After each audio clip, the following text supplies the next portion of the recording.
السلام عليكم ورحمه الله وبركاته. ازيكم يا جماعه؟ عاملين ايه؟ اتمنى كلكم تكونوا بخير ان شاء الله. امبارح وانا قاعد جالي التحديث بتاع الاي او اس 18، بقالي يوم تقريبا بجربه، واحب جدا اشارك رايي معاكم في الاي او اس 18. للي مش عارفين، انا موبايلي الرئيسي ايفون 15 برو، مش برو ماكس، لان انا مش بحب الحجم الكبير قوي بتاع البرو ماكس. والبرو هو البرو ماكس، فرق كاميرا زوم 5 اكس او حاجه زي كده، مش هتفرق يعني. وانا كنت متردد الصراحه ان انا انزله ولا لا. الحقيقه يعني انا عارف ابل بتعمل ايه في موضوع التحديثات للموبايلات القديمه، لان هي بتنزل الاي او اس الجديد مع الايفون الجديد دايما، والاي او اس الجديد ده بيجي للموبايلات القديمه. فانا ليا تجربه سيئه جدا جدا مع الاي ماك، يعني معظمكم عارف في موضوع التحديثات ده. ولكن قلت خلاص، يعني اي او اس 16 وبتاع، سامع ان هو في حاجات جديده جدا وكده، قلت اجرب. مبدئيا اول حاجه لاحظتها ان انت بقيت ممكن تغير شكل الايقونات. لو عملت ايديت هوم سكرين هنا، وبعدين رحت فوق عملت ايديت وبعدين كاستمايز، هتلاقي حاجه اسمها كاستمايز، ودي جديده جدا. ممكن تخلي الايقونات لايت، وممكن تخلي الايقونات دارك، انا بحب المنظر ده جدا. وممكن تخليها اوتوماتيك ما بين لايت ودارك. ممكن تخليها حاجه اسمها تنتد، وده بيخلي الايقونه لون واحد، يعني ممكن تختار اللون اللي انت عايزه للايقونات. والصراحه يعني ما عجبنيش، يعني من الاخر انا مخليها اوتوماتيك، اللي هي ما بتخليش الوول بيبر دارك قوي او غامقه قوي، في نفس الوقت الايقونات دارك. ولكن بقالي 24 ساعه بجرب الموضوع ده وزهقت من شكل الدارك، فنخليها لايت تاني. تمام، فاكنهم ما عملوش اي حاجه. بس في ناس تحب الموضوع ده، في ناس تحب التغيير. في برضو هنا ممكن تعمل الايقونات نفسها تخليها لارج، بيشيل اسم الايقونه نفسها ويخلي الايقون نفسها كبيره قوي. ممكن تعملها سمول تاني. سمول تاني ده بيصغر شكل الايقونه وبيحط لك اسم الايقونات تحت. طبعا انا بحب السمول. اللارج ده كبير قوي ومفيش اسامي، وانا عندي ابلكيشنز كتير قوي، اكيد مش هقعد ادور ده ابلكيشن ايه باللوجو يعني بتاعه. انا عايز اسامي عادي. دلوقتي طبعا ممكن تكستمايز او تحرك اي ايقونه في اي مكان انت عايزه. يعني الايقونات زمان لو فاكرين ان هي كانت مغناطيس للايقونه اللي جنبها، ما ينفعش ان انت تخلي ايقونه واحده في نص الشاشه، لازم تبقى بالترتيب. دلوقتي اخيرا عملوها، وده حاجه غريبة. يعني دي حاجة منطقية جدا، ان انا عايز يا عم ايقونة في النص في شاشة لوحدها، انت مالك يعني؟ لا، واخيرا عملوه. عندك بقى يا باشا الكنترول سنتر. الكنترول سنتر اتغير تماما، الايقونات بقت مدورة واترتبت بشكل انا مش طايقه الصراحه. يعني مثلا عندك هنا المربع اللي كان فيه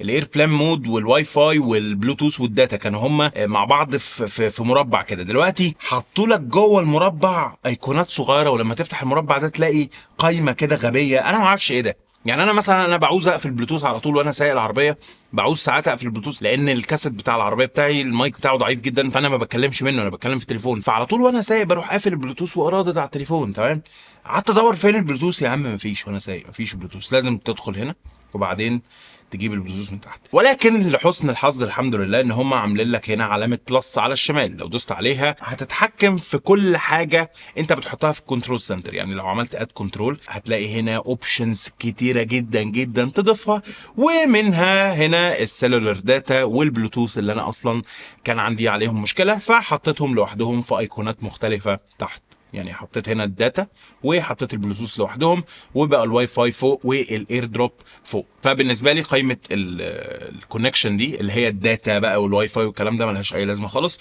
انا حطيت الايقونات لوحدها. من الحاجات الحلوه قوي برضو اللي لاحظتها الفلاش. طبعا الانيميشن كله اتغير، بقى شكل فلاش كده وانيميشن، وبتقدر ان انت تعلي البرايتنس بتاعه وتوطيه زي زمان. ولكن هنا عملوا حركه حلوه قوي، ان انت ممكن تفوكس الفلاش ده في حته، وفعلا بيفوكس. يعني كده انا هفرش الاضاءه بتاعت الفلاش قوي، وكده بوجهها لحته معينه، وفعلا التاثير ده بيبان جدا. وحركه حلوه قوي الصراحه، حركه حلوه قوي قوي الصراحه. انا ما لقيتش اي شركه ايا كان بتعمل الحركه دي. حركه حلوه قوي. احنا لسه هنا ما طلعناش من الكنترول سنتر، وبقى عندك قوائم على اليمين. لو نزلت الشاشه كده هتلاقي قائمه تانية بتاعت الكونكتيفيتي. انا ما اعرفش ليه الواي فاي والداتا.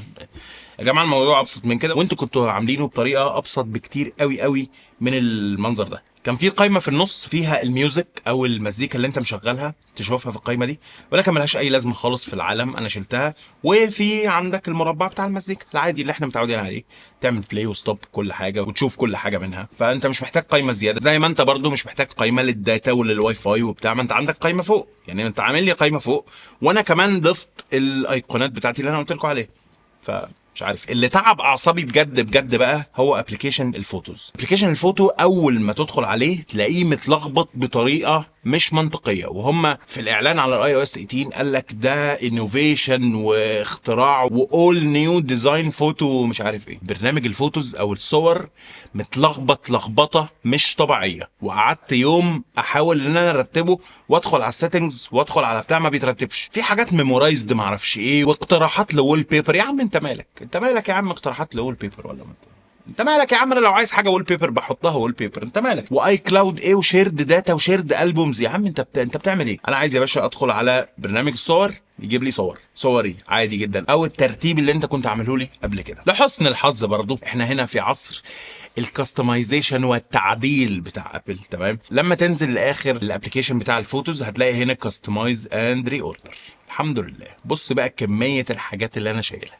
كان في ريسنت دايز وبيبل وبين كونكشن ميموريز تريبس فيتشرد فوتوز شيرد البومز ويل بيبر سجشن. يا عم انت مالك؟ انا خليت الميديا تايبس واليوتيليتيز والالبومز. اعملوا الاوردر ده هتلاقيه حلو جدا، يعني اعملوا الاوردر والغوا اللي انا لغيه ده هتلاقوها رجعت الى حد ما زي زمان. فابلكيشن الفوتوز وحش جدا، ولكن الحمد لله ان هم عاملين الامكانيه ان انت ترجع الحاجات في مكانها، تمام؟ برضه في ابلكيشن الفوتوز لما تيجي تشوف فيديو البلاي باك بتاع الفيديو وحش جدا جدا جدا، واللي عامله انا ما اعرفش ازاي. يعني ابل ملكه الانيميشن، وهوريكم ملكه الانيميشن وملكه اليو اي بجد. اليوزر انترفيس بتاع ابل عموما الانيميشن والديزاين بتاع الايقونات وديزاين الحاجه ممتاز جدا.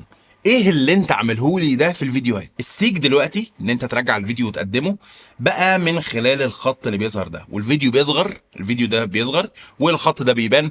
خط تحس ان هو واحد حطه كده، واحد اللي هو ايه، يا نهار ابيض الاي او اس 18 هينزل بكره، حط خط كده، فاهم؟ غريب جدا جدا جدا يعني. اي نعم انا ما كنتش بحب برضو الحركه القديمه اللي انت كنت بتحرك الفيديو من الصوره اللي تحت، ولكن برضو انا مش حابب الحركه دي تماما تماما. يعني ليه اصلا تصغر لي الفيديو عشان اعمل له سيك؟ افرض انا يا عم عايز اقدمه وارجعه وهو كبير، فاهم؟ وانا بقلب كده في السوفت وير لاحظت ان انت لما بتضغط زراير الفوليوم اب وداون بتلاقي الشاشه كده اتزقت اكن في انيميشن. عشان كده بقول لكم ابل هي ملكه الانيميشن وملكه الحركات القرعه دي، فاهم؟ لكن حركه حلوه قوي الصراحه اللي عامل الحركه دي تحفه. وبرده زرار السايلنت نفس الكلام، عندك زرار اللوك نفس الكلام، تلاقي الشاشه مزقوقه كده باللون الاسود. حركه حلوه قوي الصراحه. اخيرا ابلكيشن الكالكوليتور او الاله الحاسبه بقى ابلكيشن اله حاسبه حقيقي، مش الاله الحاسبه بتاعه السوبر ماركت اللي كانوا حاطينها دي. اخيرا بقيت لما تكتب رقم تعرف تمسحه من الباك سبيس هنا. وعندك كالكوليتور ساينتفك، وعندك حاجه اسمها ماث نوتس. دي في النوتس لو انت كتبت كده مثلا في النوتس 5 تايمز 5 مثلا هتلاقيه هو جمعها لك على طول في النوتس وانت بتكتب، عشان لو بتحسب حاجه ولا حاجه تلاقي الكالكوليتور في النوتس. حاجه كويسه جدا، المفروض كانت تتعمل من زمان الصراحه، وانا مش عارف لغايه دلوقتي يعني ليه هم موضوع الكالكوليتور بالنسبه لهم ده غريب جدا. حتى في الايباد لسه حاطين الكالكوليتور في الايباد جديد جدا. انا ما اعرفش مالهم ومال الكالكوليتور، بس ما علينا، حاجه كويسه. ابلكيشن الكاميرا هو بالظبط، ولكن ضافوا عليه ان انت لما بتصور فيديو اخيرا ممكن تعمل بوز للفيديو وبعدين ترجع تصور تاني. دي حاجه كانت في النوكيا 6600، والله كانت في النوكيا 6600 سنة 2004 والنوكيا 7610 سنة 2005. موجودة من زمان جدا جدا، ودي من بديهيات التصوير. تخيل بقى الايفون اللي هو افضل موبايل بيصور فيديو في السوق في العالم ما كانش فيه الموضوع ده. انا ما كنتش واخد بالي، خلي بالك ان انا ما كنتش واخد بالي الموضوع ده، بوز وبتاع ما كنتش واخد بالي، بس لما ضافوها اخدت بالي. ازاي انتوا اصلا ما كنتوش عاملين؟ شكل السيتنجز اتغير، والصراحه السيتنجز دي عجباني اكتر من القديمه لسبب، لان هو لما تنزل في اخر السيتنجز او في اخر الاعدادات خالص هتلاقي الابس بقى ليها اكنها فولدر لوحدها. كان زمان الابس على السيتنجز على كل حاجه، تقعد نازل في السيتنجز وتقعد تدور على الاب اللي انت عايز تعمل له السيتنجز بتاعته كتير جدا جدا. اخيرا هم عملوا الابس لوحدها، فدي حاجه كويسه قوي. ضافوا حاجه اسمها اي تراكنج، ان انت ممكن تتحكم بالايفون بعينك، بس لازم يكون الايفون بعيد عن عينك كده 30 سنتي ويكون ثابت في مكانه، وانت تحرك عينك تحرك الايفون بعينك. انا ما جربتهاش الصراحه، يعني ممكن نجربها كده. بيقرا عيني، بياخد وقت طويل قوي يا عم. اوبا رهيب صراحه، حركه حلوه جدا. يعني انا بحرك عيني في زي كوره كده بتتحرك في الشاشه. يا رب اعرف اصورها لكم يعني. لو مثلا في حاجه انا عايز اقفلها بحرك عيني من اليمين والشمال كده تقفل. الصراحه حركه حلوه جدا. نقفلها بقى عشان كفايه كده. تمام. بس كده دي معظم الحاجات اللي انا لاحظتها في خلال اليوم الاي او اس 18.